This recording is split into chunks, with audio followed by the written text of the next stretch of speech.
ಈ ದೇವಸ್ಥಾನ ಒಳಗೆ ಹೋಗೋಣ. ಇದು ಫಸ್ಟು ತುಂಬ 3 ಆಲದ ಮರ ಇತ್ತು, ಅದಕ್ಕೆ ದೇವಸ್ಥಾನ ಕಟ್ಟಿದ್ದಾರೆ. ಕನಿಷ್ಠ 35 ವರ್ಷ ಆಗಿದೆ ಈ ದೇವಸ್ಥಾನ ಕಟ್ಟಿ. ನಮ್ಮ ತೇರಪ್ಪಕ್ಕೆ ಅದು ಬಣ್ಣ ಬಳಿದಿದ್ದಾರೆ. ಮತ್ತು ಅನ್ನಪೂರ್ಣೇಶ್ವರಿ ದೇವಸ್ಥಾನ ಇದೆ ಇದರೊಳಗೆ. ಬನ್ನಿ ಫ್ರೆಂಡ್, ಎಲ್ಲಾದರೂ ಟಿಫನ್ ಆಯಿತಾ? ಲೈಕ್ ಮಾಡಿ, ಕಮೆಂಟ್ ಮಾಡಿ, ಸಬ್ಸ್ಕ್ರೈಬ್ ಮಾಡ್ಕೊಳ್ಳಿ ಫ್ರೆಂಡ್, ಕಮೆಂಟ್ ಮಾಡಿ. ಎಲ್ಲಾದರೂ ನಷ್ಟ ಆಯಿತಾ? ವಿಡಿಯೋ ಹಂಚಿ ನೋಡಿ. ಒಳಗೆ ಹೋಗೋಣ ಬನ್ನಿ. ಇದು ಗಣಪತಿ ಇದೆ ಇಲ್ಲಿ ಫಸ್ಟು ಮರದ ಹತ್ರ. ಫಸ್ಟ್ನೇ ಮರ ಇದು ನಮಗೆ ಸಿಕ್ಕುತ್ತೆ.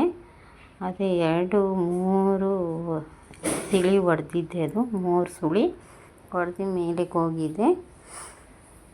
ಆಮೇಲೆ ಸುತ್ತಲೂ ಅದು ವಿಡಿಯೋ ತೆಗೆದೆ ಸ್ವಲ್ಪ. ಮತ್ತು ಇದು 500 ರೂಮು. ಬನ್ನಿ ಈ ಕಡೆ ಎಲ್ಲ. ಇಲ್ಲಿ ನೋಡಿ ಅಮ್ಮ ಒಬ್ಬರು ಇದ್ದಾರೆ ಇಲ್ಲಿ ಕೂಡ ತೋರಿಸ್ತೀನಿ. ನವಗ್ರಹ ಸ್ವಾಮಿ ಇವರು. ನವಗ್ರಹ ದೇವತೆಗಳು 9 ಜನ ಇದ್ದಾರೆ ನೋಡಿ. ಅಮ್ಮ ಇದ್ದಾರೆ ಇಲ್ಲಿ, ಸೂಪರ್ ಅಮ್ಮ. ಇವರು ಅನ್ನಪೂರ್ಣೇಶ್ವರಿ.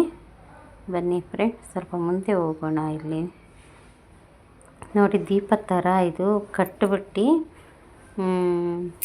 ಥರನೇ ಕಟ್ಟಿದ್ದಾರೆ. ಅದ್ರ ಮೇಲೆಲ್ಲ ದೀಪ ಹಚ್ಬೋದು. ಇದು ನೋಡಿ, ಇದು ಅಷ್ಟೇ ಒಂದು ಮರ 4 ಕೊಂಬೆ ಹೊಡೆದಿದೆ, ಸೂಪರಾಗಿದೆ.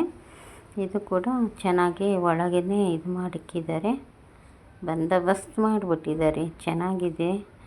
ಮತ್ತು ಬನ್ನಿ ಮುಂದೆ ಹೋಗೋಣ. ಇದು ಶಿರಡಿ ಸಾಯಿಬಾಬಾ. ನಿಮಗೆ ಫಸ್ಟ್ ಹಾಕಿದೆ ಈ ವಿಡಿಯೋ ಶಿರಡಿ ಸಾಯಿಬಾಬಾದು. ಸಾಯಿರಾಮ್ ಸಾಯಿರಾಮ್ ಅಂತ ನೋಡಿ. ಶಿರಡಿ ಸಾಯಿಬಾಬಾ ನಮ್ಮಪ್ಪ, ಎಲ್ಲನೂ ಕಾಪಾಡಪ್ಪ ಶಿರಡಿ ಸಾಯಿಬಾಬಾ. ಮತ್ತು ಈ ಸೈಡು ಮುಂದೆ ಹೋದರೆ ಗಣಪತಿ, ಆ ಸೈಡ್ ಈ ಸೈಡು ನವಗ್ರಹ ಇದ್ದಾರೆ. ಬನ್ನಿ ಫ್ರೆಂಡ್ ನೋಡಿ, ಈ ಸೈಡು ಗಣಪತಿ, ಆ ಸೈಡು ಷಣ್ಮುಖ ಸ್ವಾಮಿ ಇದ್ದಾರೆ. ಅದು ಸೆಂಟರ್ ನಾಗರಕಲ್ಲು ದೇವಸ್ಥಾನ ಇದೆ ನೋಡಿ. ಇದೆ ಷಣ್ಮುಖ ಸ್ವಾಮಿ ದೇವಸ್ಥಾನ. ಚಿಕ್ಕದು ದೇವಸ್ಥಾನ, ಒಳಗೆ ಚಿಕ್ಕ ಚಿಕ್ಕ ವಿಗ್ರಹಗಳು. ಮತ್ತು ಇದು ನಾಗರಕಲ್ಲು ದೇವಸ್ಥಾನ.